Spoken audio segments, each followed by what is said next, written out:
On today's episode of the Teachers Lounge, we talk with Amy Shepard, middle school teacher at Roseville Charter Academy, and we're talking about creating relationships with students, but how do we make sure these relationships don't cross a line where the students think that they are in a friendship with their teacher? We've talked to a lot of teachers on this podcast, and whether we're talking about classroom management, student engagement, a lot of these topics seem to always go back to this core concept of creating good relationships with your students, but one of the questions I've always had was, is there a line that exists in teaching where you can have a good relationship, but that line can get blurred and all of a sudden you have a friendship with your students, and what does that look like? Do these students take advantage of this relationship? And Amy does a great job of going in depth into, yes, there is a line that exists. What does it look like when this line is crossed? And really, when you're creating relationships with students, how do you build out some of these expectations to make sure that you are creating quality relationships with your students, but still creating an environment that encourages learning?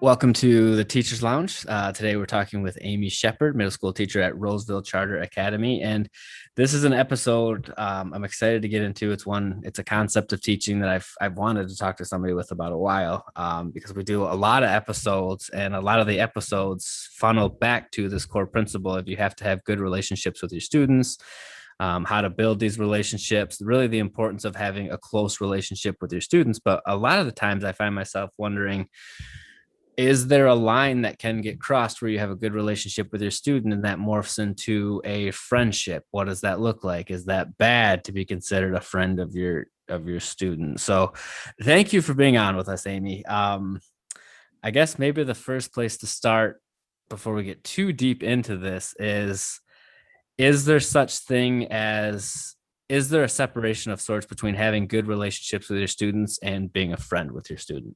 Definitely. I think as teachers, we're all taught to build those relationships with the students and be able to connect with them and find what they're interested in, what motivates them, and build that relationship of trust. But it's also really important to build that relationship of respect.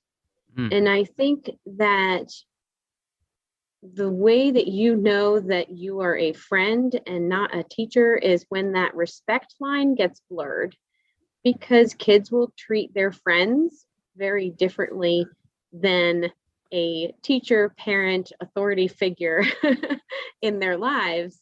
And if, as a teacher, that line becomes blurred, you will find yourself being treated as their friend. And sometimes when you get to that point, it's a little bit harder to reel it back once you've gotten there. And what's interesting, as you're answering that, I started thinking to myself, well, how do you know this line has been blurred? And one of the first things you said was a lack of respect. And especially, you specifically are dealing with middle school students. When that respect goes, that's probably very obvious to see. Very much so. It is. And I've had students throughout my career that have blurred the line. And earlier in my career, I think there were more students more frequently, because early on, I wanted to be the cool teacher. I wanted them to like me. That was very important to me as a beginning teacher. And I had a few incidents where they took advantage of that. And then I felt guilty, or I felt bad, or I didn't want to hurt their feelings. And then it sort of spirals after that, because then it's hard to get it back to the where it should be, with that line of, I like you a lot and you're a great kid. However, I am still your teacher. So I think that it's really important to establish those boundaries and still have that positive relationship. And what's so interesting to me is, they said you've been teaching for many years, and a lot of teachers that we've had on here that have, 10, 15, 20 years of experience. look at relationships completely different than those who are entering their first year of teaching or second year, where you'll hear a lot of times, oh, I can't wait to have 25 or 30 friends in my classroom, and we're gonna be so close, we're gonna do all these things together.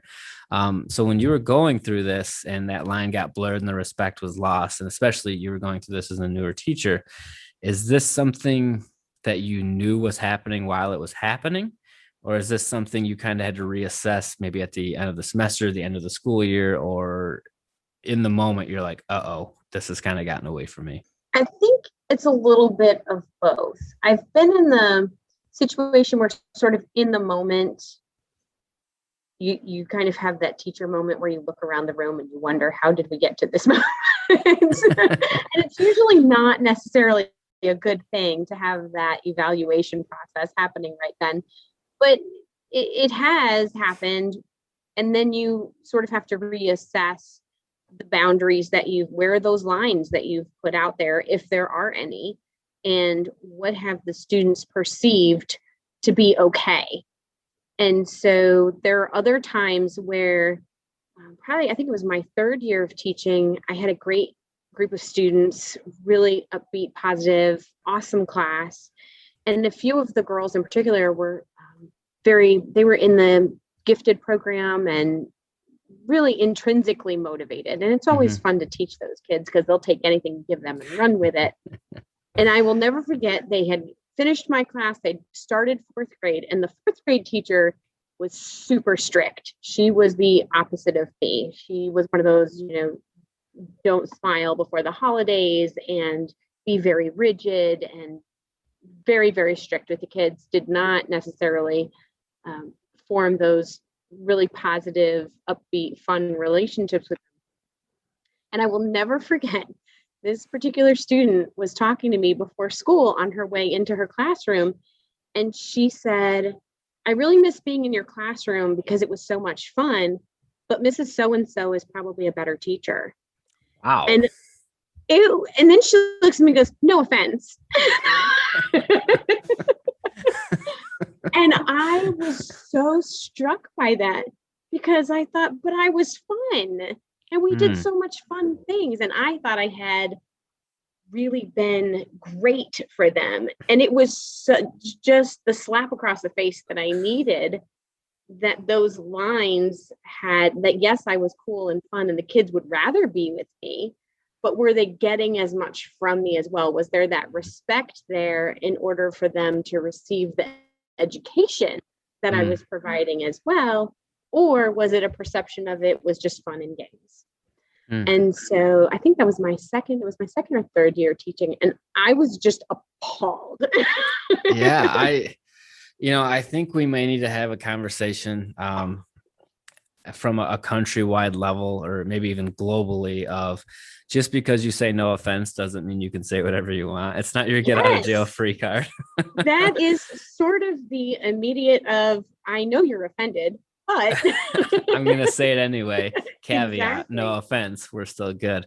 So, when you're in that moment, did you know right away when she said that, this teacher X is a better teacher than you because she was a little more strict? Did you know that was because that line had gotten blurred and you were too friendly with your students? Or was that over time you kind of realized that? I obsessed over that comment for a while. It really hit home for me. And it was a wake-up call for me about where I sort of needed to find those lines and those boundaries and sort of strengthen that other part of teaching as well. And, I've got to imagine that, especially like we said, you teach middle school, and, on Monday, the respect starts to go a little bit. Tuesday, they're seeing what else can they get away with. Wednesday, here comes a little more. And that's got to be just a snowball effect throughout the whole school year. Definitely. And I don't know how you stop that or how you get back to day one.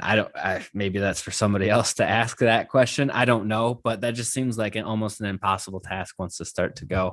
It is harder to bring it back. And so it's very important up front.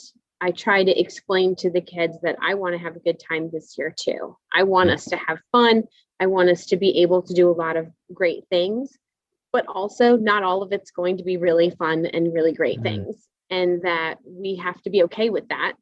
And I will do everything in my power to make sure that they get the most out of the class, but that I need that from them as well to put that effort in. And so I think it's important, if you start to see the lines blurring or you start to see their perception of fun getting a little out of hand, that it's right in that moment. It can't be that even the next day, right in that moment, it's okay, let's bring it back. I can see that we're going in the wrong direction here. I want you guys to have fun, but let's get back to the task, and then remind them of what they're supposed to be doing and what the directions were.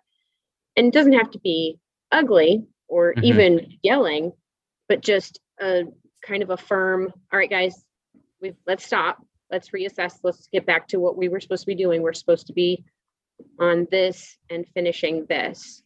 And if you do that, I find you get a really positive response. But if it spirals too far and then you're yelling, that's not going to get respect either.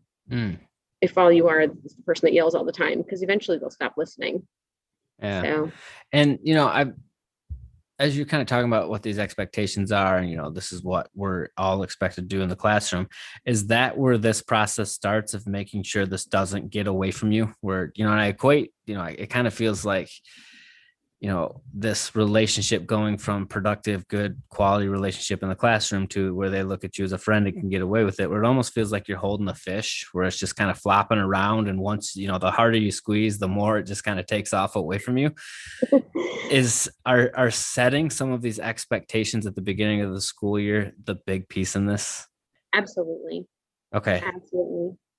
And a lot of teachers will say, I want to be a teacher because I had a Miss Shepherd in my education career where I loved her as a teacher, or I had a great fourth grade teacher or whatever. And you rarely hear that person was strict or had all these expectations. You always hear, well, she was a great teacher, I felt very close with him or her.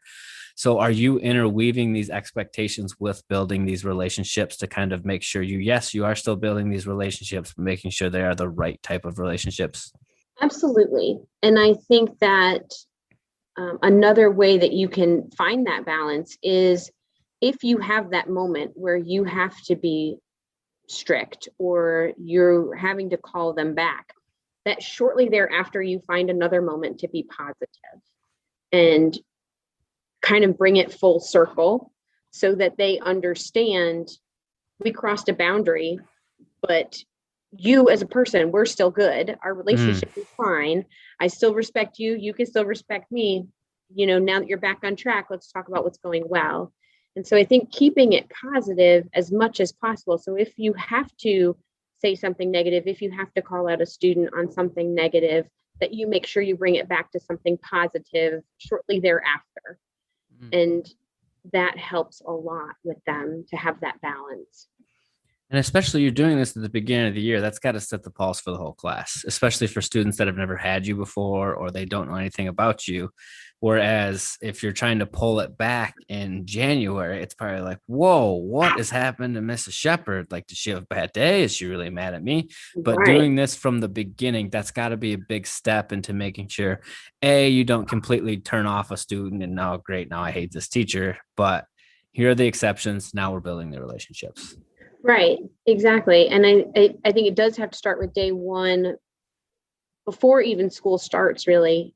What are your expectations of your students? How do you want them to treat you? And, we do the social contracts at the beginning of the year. And that's really important by saying, hey, this is how I want you to treat me. And this is how I'm going to treat you. And having the kids really think about that as well is important to establish those expectations and boundaries within the classroom.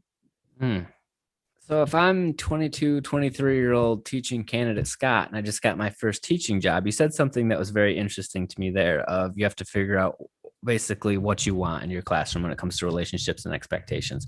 So if I'm entering the teaching profession for the first time, how do I know what those expectations are?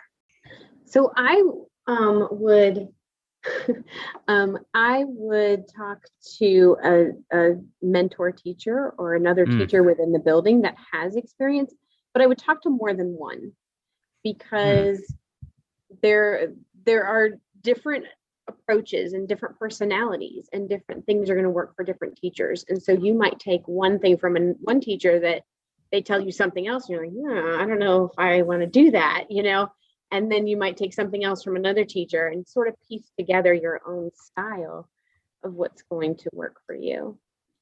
And how difficult of that was that for you to go through when you were a newer teacher? Like we talked about, you had kind of that no offense kind of experience, but as somebody that might be going through this on their own, that's got to be a tough, because you think you're kind of decompressing on your way home and you're thinking, okay, today was not a good day.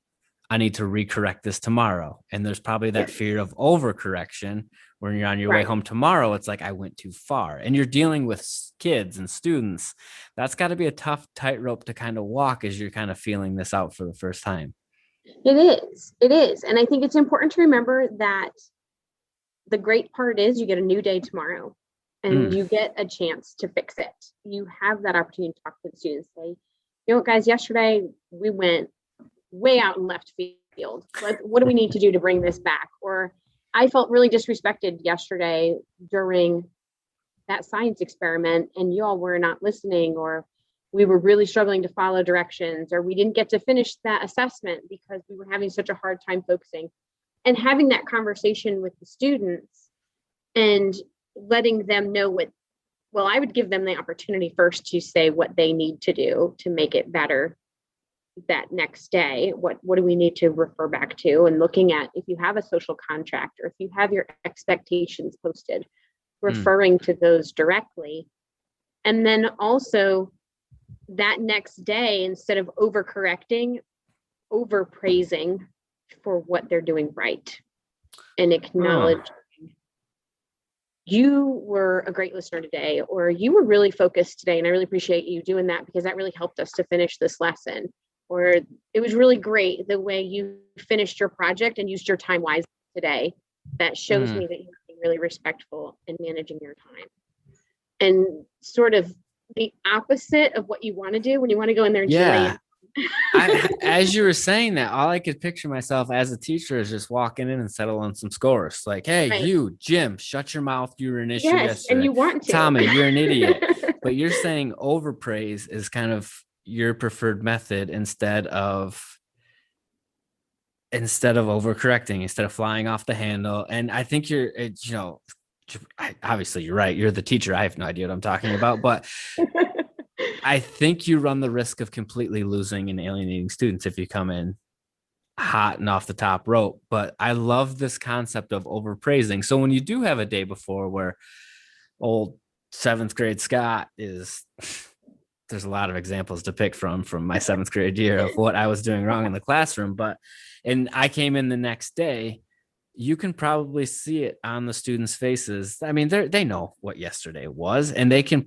Does it catch them off guard? Are they like, I thought we were going to get laid into, and now I'm getting kind of praised? Like, what does that look like between the students and you when you are praising them after a bad day? Praising them for behaviors you like to reinforce. I find that I tend to get more of those behaviors. Um, Huh. I had a student this year that he's reluctant to participate, we'll say, participate constructively. And so I had sent a couple of emails home regarding classroom behaviors that were not so great.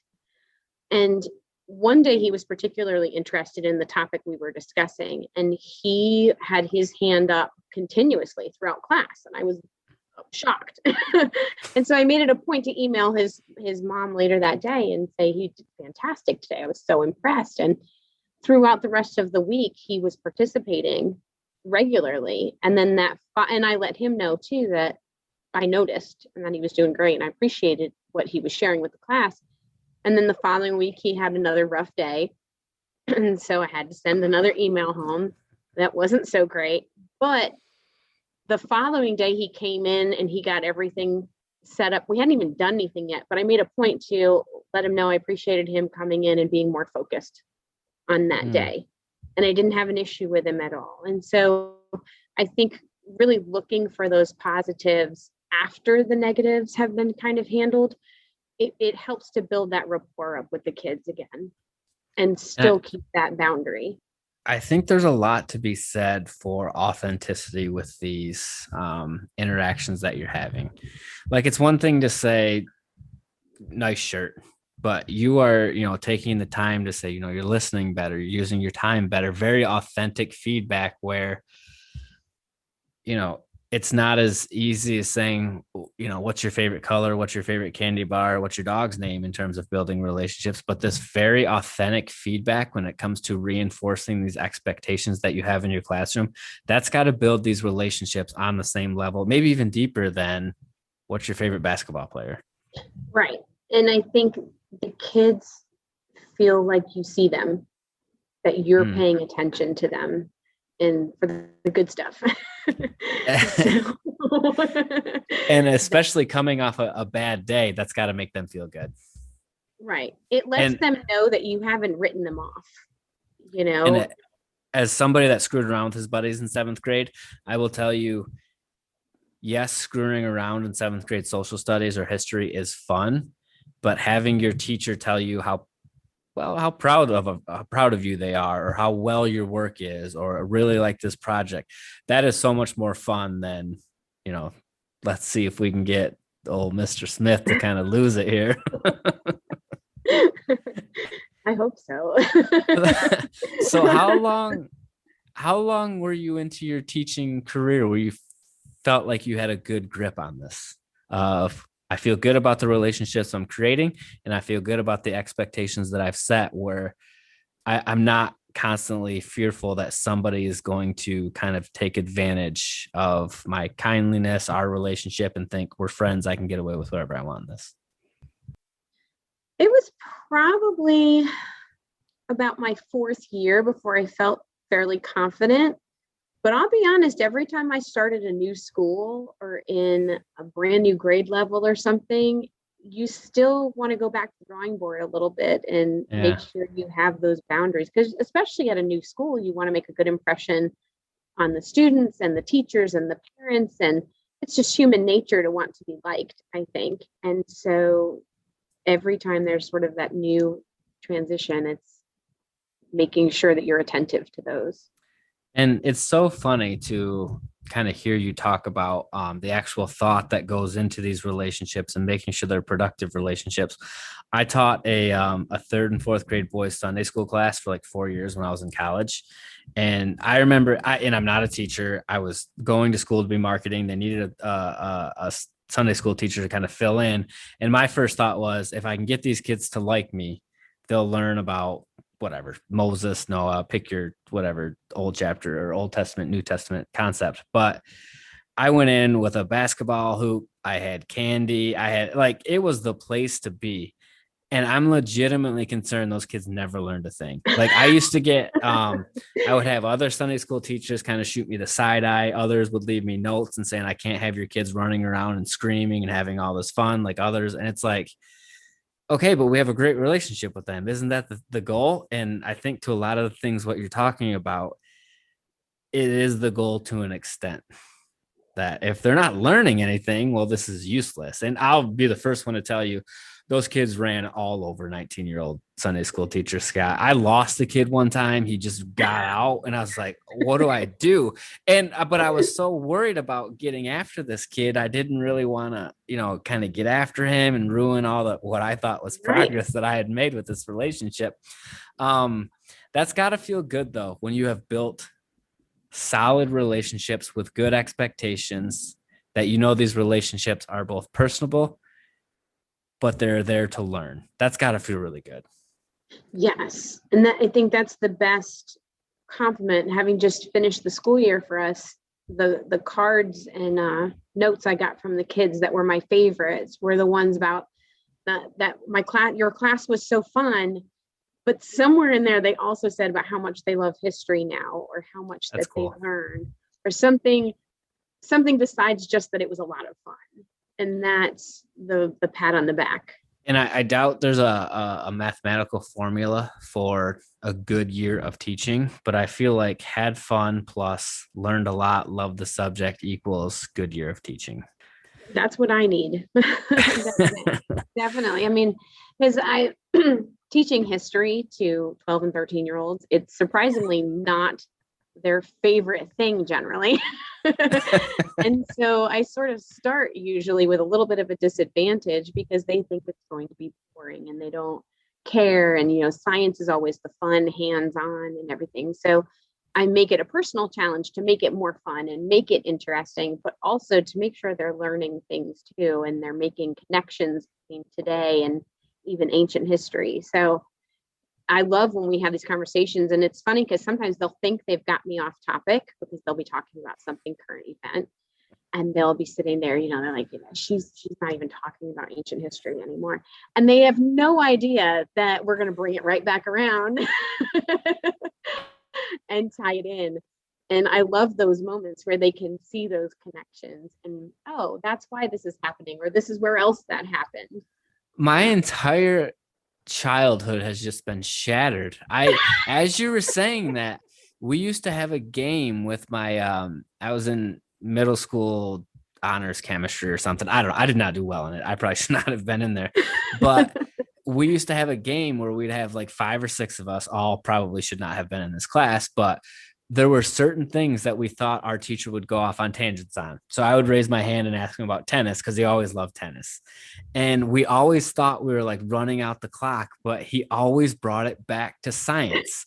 And we're like, oh, we were so close. And now I'm starting to think we weren't that close.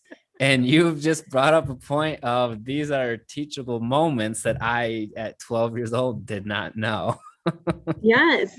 Yes. But that's great. Those are great moments as a teacher because it's relevant to the kids. It makes it relevant to the kids and they understand why we're learning all these things. And I'm going to go on a limb and assume those teachable moments can't happen if you don't have a solid relationship with your student and expectations. Definitely. Because I had a great relationship with my middle school science teacher and I thought I could get him off topic, but he had those expectations in place. And now we're going to talk about Newton's second law of what brings the tennis ball back. And it's like, oh, man. And sometimes it'll take up more time. We were talking towards the end of the year, we were talking about different economies and we were talking about different systems. We talked about communism and capitalism and all of these things. And one of the kids said something about getting a job out of school and they were going to make $12 an hour, I think. And they were super excited that they would make 12. So we did all right, let's do some math. Let's see how much this is. And I used the example of my very first job out of college. I was making $24,000 a year and I thought I was rich. And I went out and bought a brand new car because I had all this money coming in. And, working through sort of those real life situations with looking at taxes and all of those things that go into our economy and your pay, and it blows their mind. And they thought again that they had me way off track, but we brought it back around. And honestly, I think that story is such a perfect indicator of the relationship you've created with your students. 12-year-old Scott, like you've built this environment in your classroom with the relationships that you have that you can go a little off track. You can put whatever you're, kind of workshopping in the classroom. You can really put that in real life, practical terms, but you're teaching a lesson within that. Like 12-year-old Scott, the idiot that he was would have thought, I've got her. Like, I'm going to ask her about the car. I'm going to ask her about the mileage. I put more effort into getting a teacher off topic than to just study, but you were able to tie it back into taxes and all these things. And I think that story is such a perfect analogy or metaphor or whatever word you want for this, that, okay, yeah, I have the relationships in place that it can go a little sidetracked, but we're still learning. That is such a cool story. Yeah, and I love doing that with the kids. I look forward to it because almost every year I can fit it in somewhere because it's such a valuable life lesson. Yeah. Like, don't be 23-year-old Miss Shepherd. Don't go buy a car brand new off the lot.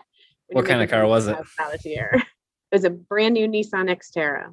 Good for you. I See, was seventh so grade Scott lives on. I could still get you off topic, but as the he high sure quality was. teacher you are, I expect you to teach me about sales tax and licenses and Uncle Sam's cut and all these things. So, you have been on with us before. We talked a lot about proactive parent communications, and we're trying this thing with teachers that we've had on in the past where we were looking for kind of a new idea, a new concept to kind of, put a bow on some of these episodes. And we came up with the concept of extra credit. And we're really piloting this with teachers that have been on the podcast before. They understand how the process goes. It's not something, to dread the night before. And so we sent your students 6 questions, basically all about you as a teacher and, kind of behind the scenes producing here. You have not seen the questions or the answers, and we're just going to kind of read you a couple and kind of get after it and see. I don't want to say these answers really sum up your year as a teacher. But there's some gems in here that made me smile. So, as we kind of work our way through if this segment has legs or not, I don't know if it needs theme music or whatever, but drum roll, please. Extra credit with Amy Shepard. So, question 1, what is your favorite thing about Mrs. Shepard as a teacher?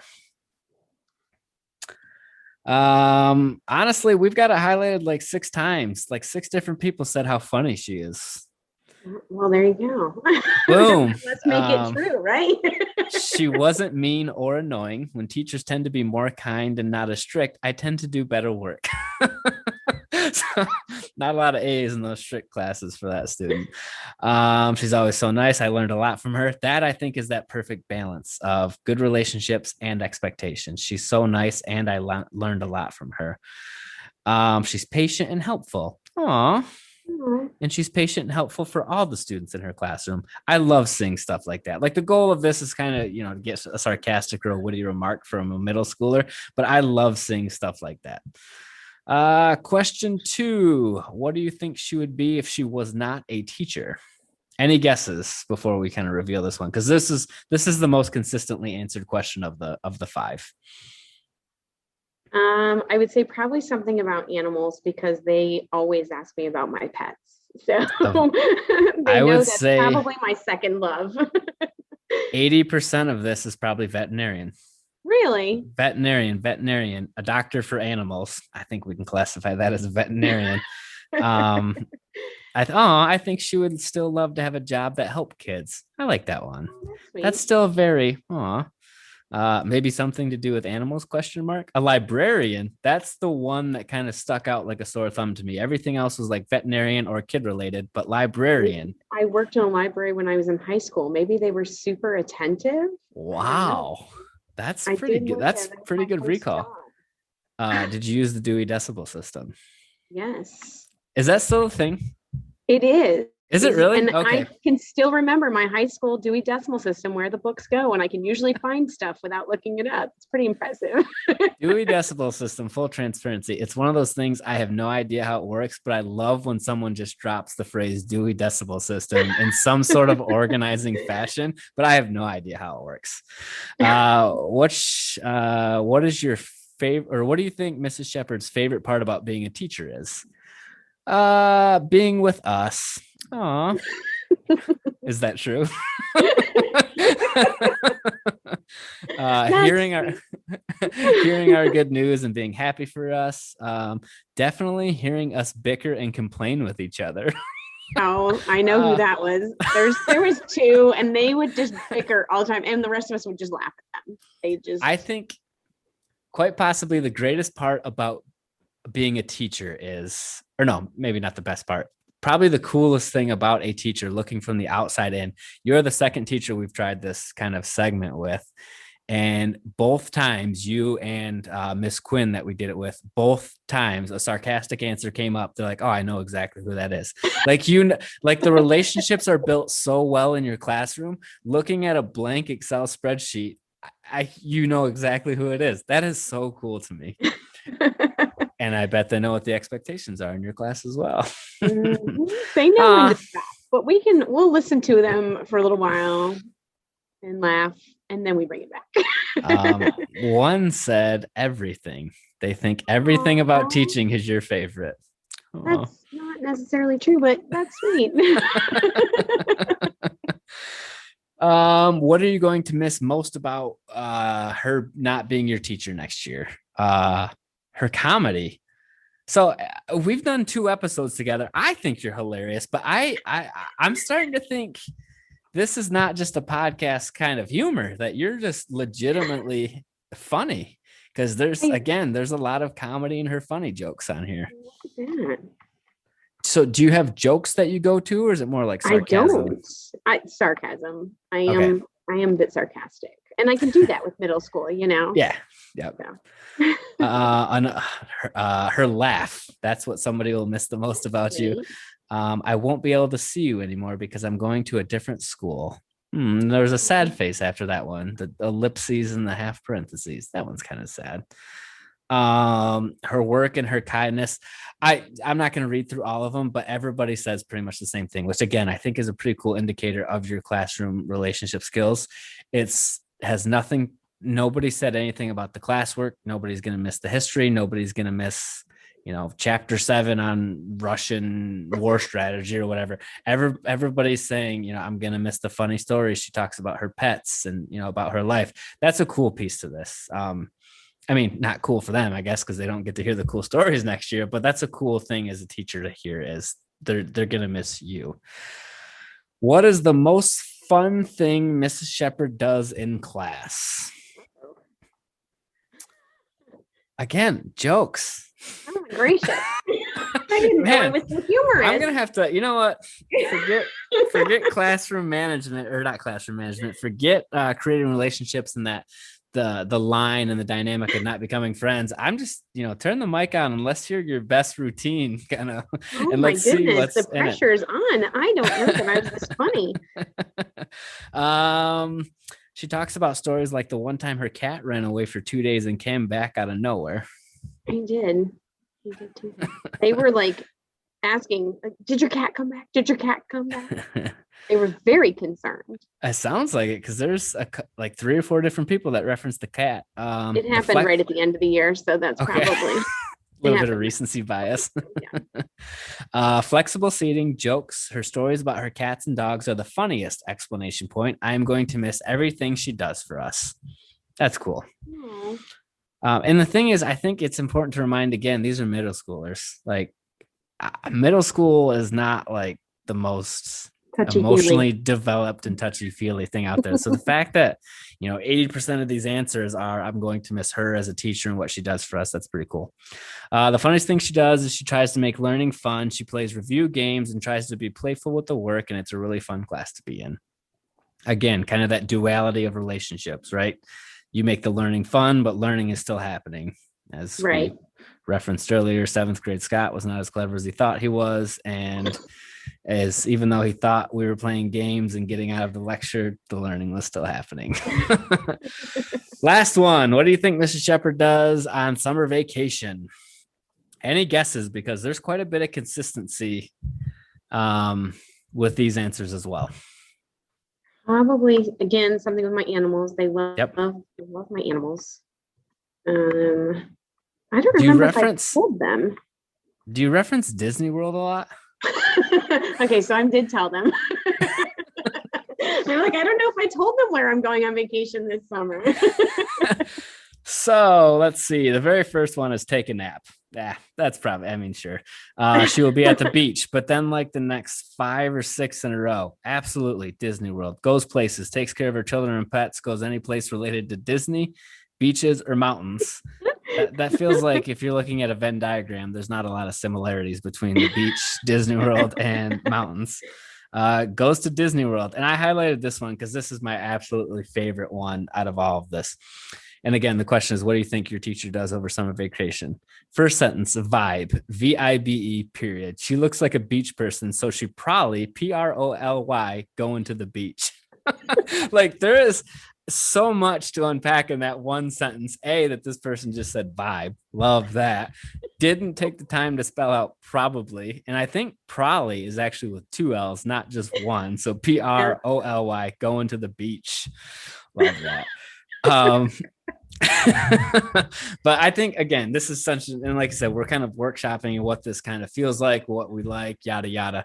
But I think, you spoke on it for a half hour of the importance of these relationships, but setting expectations, and then hearing some of your students answer some of these questions, I think really reaffirm that you put a lot of time and thought into these efforts, but you want to make sure that they're productive. And I think it's one thing for you to tell Scott that, and kind of this podcast, and yeah, it's cool. It's kind of do as I say, but then it's kind of cool to see that reflected in some of the answers from your students, that I had fun of her class, but I also learned a lot. I'm going to miss her, but I'm also going to miss how we learned. We reviewed games and things like that. So that's been really cool. So thank you for being on with us. This was really fun. Like I said, this was the topic I've wanted to talk about a lot, but didn't really know how to bring it up, because a lot of teachers keep talking about you have to build relationships. That's step one. And my fear was always thinking of myself as a Sunday school teacher, thinking, but what happens if you get completely boat raced by your students and you have no control over it all? So, and it can happen. And I think the trick is to stop it quick. Yep. And I think that's the piece to this. And I think you hit the nail right on the head and provide a lot of examples of it, is laying out these expectations while you're building these relationships, and really correcting some of these actions in the moment without flying off the handle and yelling. So there was a lot to this. I feel like you made it seem a lot easier than it probably is, but thank you for kind of walking us through this and what your process is.